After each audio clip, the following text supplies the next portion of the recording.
जय भीम, नमो बुद्धाय। दोस्तों, कैसे हैं आप लोग? अच्छा है। मेरा नाम दीपांकर भारती है।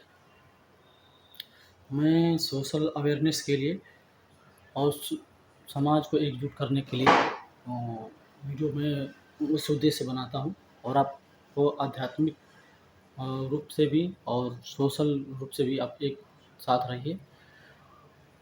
एक विचारधारा को मानिए, वो है बुद्ध विचारधारा को समझिए और मानिए। जो बुद्ध को पढ़ेगा, बुद्ध को समझेगा, तो अम्बेडकर को भी मानेगा, अम्बेडकर को भी समझेगा। और फिर अम्बेडकर और बुद्ध को चलने वाली पार्टी केवल एक ही पार्टी है, जो बहुजन समाज पार्टी है। चलिए, ये तो रह गया बहुजन समाज पार्टी की कि अब सबसे बेहतर और समाज के हित के लिए काम करने वाली पार्टी है, जो करेगी और है जो चलने वाली, उस पर सबके हित की विचारधारा को लेकर चलने वाली पार्टी केवल बहुजन समाज पार्टी है।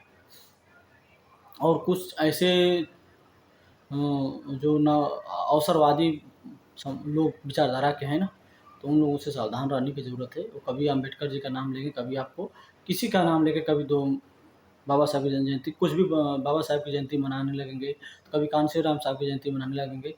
तो इन लोगों की बहकावे में नहीं आइए। कोई कुछ भी पार्टी नहीं बना ले रहा है तो उन लोगों की बहकावे में नहीं आना, और बंटना नहीं है।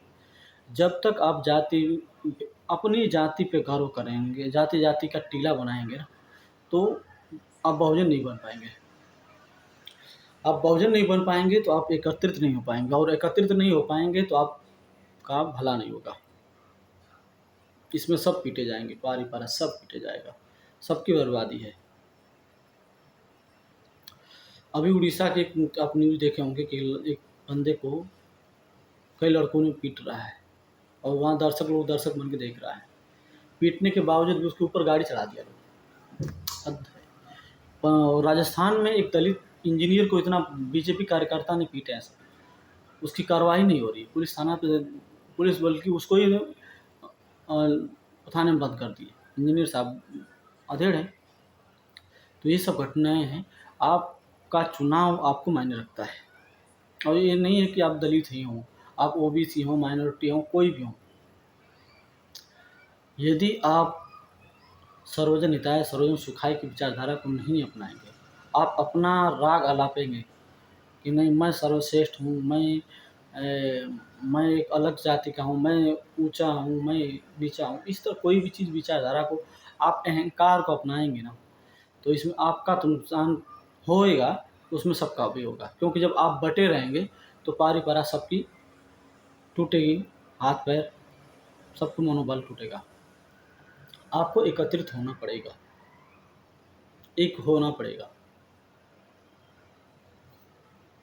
और एक छोटी सी बात मैं पहले भी बोला था कुछ पिछली वीडियो में, कि बहुजन समाज पार्टी जहाँ जहाँ पे थोड़ा मजबूत दिखती है, वहीं पे चमचे पैदा होते हैं, वहीं पे दलाल पैदा होते हैं, वहीं पे आपको लगेगा कि नहीं दूसरी पार्टी भी आपको भला कर सकती है दिखाने के लिए। और ये पैदा करने वाले सापनाथ नागनाथ ही हैं, कोई दूसरा नहीं है। जिस तरह उत्तर प्रदेश में अखिलेश यादव का समाजवादी सहयोग करती है, उसी तरह पश्चिम बंगाल में टीएमसी ममता बनर्जी बीजेपी को सपोर्ट करती हैं। आपको दिखता है केवल कि वो अलग अलग पार्टी हैं, लेकिन वो विचारधारा एक है, तो काम एक दूसरे को सपोर्ट करते ही हैं। तो आपको समझना ही पड़ेगा। नहीं समझेंगे तो आपका राजनीतिक हैसियत से लेके अपना परिस्थिति हैसियत कुछ भी नहीं रह जाएगा। स्वस्थ रहना है, एक अच्छा समाज का निर्माण करना है, तो आपको एक प्लेटफॉर्म पे आना ही पड़ेगा। बुद्ध को जरूरी नहीं है कि बुद्ध के धर्म को ही आप फॉलो कर लीजिए, चाहे बुद्ध बौद्धिस्ट आप बन जाइए, बिल्कुल नहीं। बुद्ध के विचारों को आप फॉलो करिए। आप किसी भी धर्म को हैं रहिए, धर्म में रहिए, चाहे मुस्लिम हो तो मुस्लिम धर्म में आप नए रहिए, चाहे आप हिंदू हैं तो हिंदू में रहिए, लेकिन बुद्ध को पढ़ना जरूरी है। आपको बुद्ध को पढ़िए, बुद्ध की विचारधारा को जीना पड़ेगा आपको।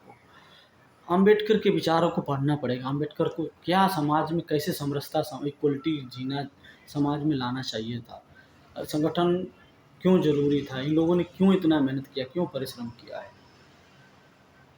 तो और आप जब मानो बुद्ध थे, तब ने उन्होंने समाज को एकत्रित करने के बहुत प्रयास किया। आप बहुत सहयोग किया, बहुत हुए भी। हाँ, फिर इसी को कड़ी को आगे बढ़ाते हुए फूले साहब ने हाँ काम किया। फिर उसी को कड़ी बढ़ाते हुए हमारे माननीय कांशीराम मानवर बाबा साहेब भीमराव अम्बेडकर जी ने संविधान रूपी में सबको एकत्रित करने का प्रयास किया। एससी एसटी 3 वर्गों में बाँट कर वर्गों को हाँ और जनरल 4 वर्गों में डिवाइड करके कि जहाँ से आप न जाने कितने जातियों में बाँटे थे हैं, जो आपके विरोधी थे। हाँ, आपको अलग दिखना चाहते थे, अलग फूट डालो राजनीति करने की सोच थी। ठीक ना? तो उनको बाबा साहेब भीमराव अम्बेडकर जी ने संविधान के माध्यम से सबको 4 वर्गों में डिवाइड किया। उसके बावजूद भी अ, उनको जनरल किसी को जाति वाइज़ नहीं किया कि इसलिए उनको एक ओबीसी, एससी, एसटी और जनरल करके ऐसे कैटेगरी बनाई, ना कि किसी को जाति पे डिपेंड किया।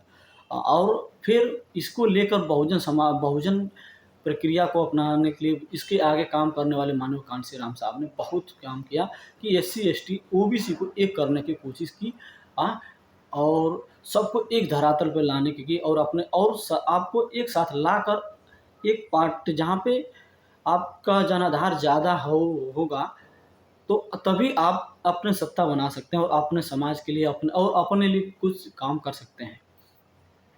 लेकिन बहुजन आप हुए, उसका नतीजा रहा कि आप 2007 में अपनी सरकार बना पाए, ठीक? और फिर जब लगा कि आपके विरोधियों को कि नहीं ये तो देख रहे हैं कि सब एकजुट हो जाएँगे, तो फिर उन्होंने फूट डालो वाला कि आप अपनी जाति का नेता बनाओ और अपनी राजनीति करो, ये वाली कंडीशन करके आप अपने बीएसपी के ही नेताओं को फूट डाल दिया और सबको बिखेर दिया, ठीक ना? तो उसका नतीजा रहा कि आप 20 साल से दूर हैं और 20 साल से दूर रहने का नतीजा है कि आप समाज में देखेंगे कि किसी की हैसियत नहीं के बराबर रही गई है, चाहे क्यों ना हो, वो पिछड़ा ही क्यों ना हो, ओबीसी क्यों ना हो, एससी की एसटी किसी की भी हाँ, हैसियत किसी की नहीं रह गई है। सब लात खाते हैं, कहीं ना कहीं कोई मारा जाता है, कहीं कोई पीटा जाता है। और इसमें जो अपराधी हैं वो उनकी विचारधारा है ना, वो मनुवाद विचारधारा के हैं लोग। इसमें विचारधाराओं की लड़ाई है, अम्बेडकरवाद वर्सेस मनुवाद। तो आप किस विचारधारा पे चलना चाहते हैं, तो इसलिए आप पे डिपेंड करता है। मैं आप लोगों से रिक्वेस्ट करूँगा कि आपको एक अम्बेडकरवाद विचारधारा को अपनाना चाहिए और जनरल भी, ये नहीं कि जनरल के नहीं, जनरल जो बहुत न्यायप्रिय आदमी हैं ना, उनको बहुजन अम्बेडकरवाद विचारधारा अच्छा ही लगेगा। जो गुंडे विचारधारा के लोग हैं, चाहे वो ओबीसी ही क्यों ना हो, चाहे वो जनरल एससी एसटी क्यों ना हो, उसको ये विचारधाराएँ अच्छी नहीं लगेगी। जो गुंडे विचार प्रवृत्ति के लोग हैं, ठीक ना? तो जो आप इंसानियत प्रवृत्ति की सोच रखते हैं और आप सुकून शांति से जीना चाहते हैं, तो आपको अम्बेडकरवाद को फॉलो ही करना चाहिए और इसके लिए आपको बहुजन समाज पार्टी को वोट करना पड़ेगा। बहुजन समाज पार्टी को वोट करिए और अपना सरकार बनाइए और सबके लिए सुखी शांति का माहौल बनाइए। जो अपराध हो रहा है, यदि आज केंद्र में सरकार बहुजन समाज पार्टी की होती तो ये हालात नहीं होता। चाहे आप यूपी में ही जहाँ भी सरकार रहेगी बहुजन समाज पार्टी की, आप सुख और चैन सबके लिए रहेगा।